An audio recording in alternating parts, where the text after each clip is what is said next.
नमस्कार।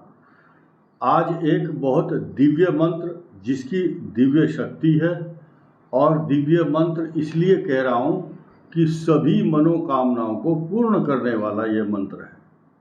मुकदमे का हो, लड़ाई झगड़े का हो, या आपके घर में गरीबी है, या आपकी कोई भी समस्या है, नौकरी की है, संतान नहीं है, घर में क्लेश है, जमीन नहीं है, मकान नहीं है, सवारी नहीं है, कोई बीमारी चल रही है बहुत दिन से, हर प्रकार, यानी कि आप मुंह से जो बोलोगे जिस समस्या का नाम, उस समस्या का निराकरण इसी मंत्र में है। तो ये इसलिए बताना जरूरी है कि लोग बार बार पूछते हैं कौन सा उपाय करें, कौन सा उपाय करें। तो एक मास्टर की होती है, वो सब जगह लग जाती है चाबी। ये मास्टर मंत्र है, सबसे बड़ा मंत्र है, दिव्य मंत्र है।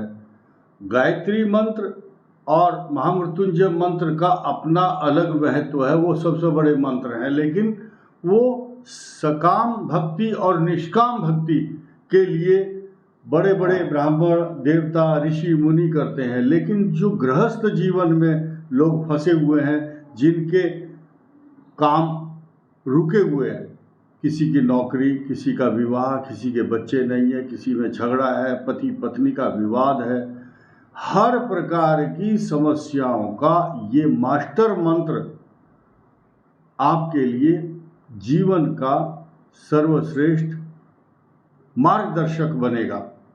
आपको जीवन में हर प्रकार की रिद्धि, समृद्धि और सिद्धियां, वैभव, पैसा, मकान, जमीन, सवारी, प्रॉपर्टी, नौकरी तथा संतान की उन्नति, और अगले जो वंश आपका चलेगा अगली पीढ़ी के लिए भी ये मंत्र ऐसे लाभदायी होगा कि जैसे पेंशन मिलती है, आपके मरणोपरांत आपकी जो अगली पीढ़ी है उसको भी इसका पूरा लाभ मिलेगा। ऐसा मंत्र में लिखा हुआ है, ये हमारी कपोल कल्पित बातें नहीं है। आइए शुरू करते हैं। मंत्र दुर्गा सप्तशती से लिया गया है। जयंती मंगला काली भद्रकाली कपालिनी दुर्गा क्षमा शिवा धात्री स्वाहा स्वधा नमोस्तुते। तो सभी मनोरथ पूर्ण करने वाले मंत्र में सबसे पहला आया है जयंती। जयंती माँ दुर्गा का नाम है, जिसका अर्थ होता है सर्वोत्कृष्ट हैं, उनसे उत्कृष्ट कोई नहीं है। विजय देने वाली है, हर कार्य में विजय प्राप्त होती है इनका नाम लेने से। शुद्धि अशुद्धि का ध्यान रखते हुए मंत्र जाप करना चाहिए। अपने इष्ट देवताओं को, पितृ देवता, कुल देवता, सबको प्रसन्न करने के लिए ये मंत्र। जयंती, उसके बाद मंगला, मंगल करने वाली, लिखा है सा मंगला मोक्ष प्रदा, मोक्ष की इच्छा प्राप्त करने वाले, इच्छा चाहने वाले जो साधक हैं या सन्यासी हैं, आचार्य महामंडलेश्वर हैं, बड़े बड़े दंडी स्वामी हैं, उन सबको मोक्ष प्रदान करने वाली, उनका नाम रखा है मंगला। घर में मंगल कार्य होते हैं।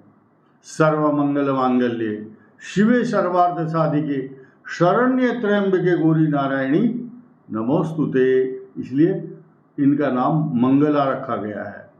काली, काली शब्द इसलिए संबोधित करते हैं कि जब प्रलय काल होता है, संसार का भगवान शिव डिस्ट्रक्शन, विनाश करते हैं, तो प्रलय काल में उस सृष्टि को ग्रास बनाने वाली माँ काली, इसलिए काल को ग्रास भी बनाती है। आपके ऊपर आने वाली जो समस्याएं हैं, अगर मृत्यु भी आपको अनुचित रूप से छेड़ती है तो उसको भी, काल को भी अपने गाल में समा लेती है माता दुर्गा, इसलिए इनका नाम है काली। जयंती मंगला काली भद्रकाली कपालिनी।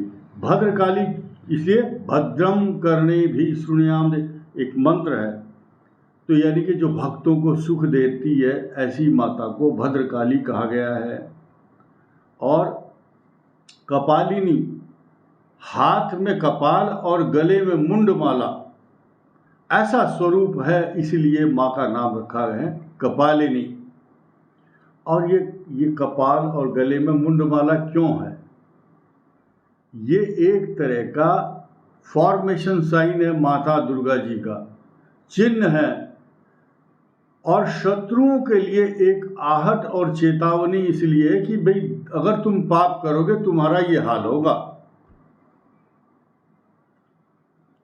दुर्गा शब्द आया अष्टांग योग से, जो दुसाध्य साधन है, जो बहुत मुश्किल से प्राप्त होते हैं, यानी कि जिस चीज को आप प्राप्त करना चाहते हैं अष्टांग योग से भी, लेकिन आप प्राप्त नहीं कर पाते, ऐसी दुर्गा माता का नाम और स्मरण करते ही वो जो दुसाध्य साधन है वो आराम से जगदम्बिका नाम लेने से प्राप्त हो जाते हैं। दुसाध्य साधन तो दु और दुर्गति से बचाती है माँ, इसीलिए दुर्गा नाम पड़ा है इनका। क्षमा, संस्कृत में लिखा है क्षमते सहते भक्ता नाम, भक्तों को क्षमा करने वाली है।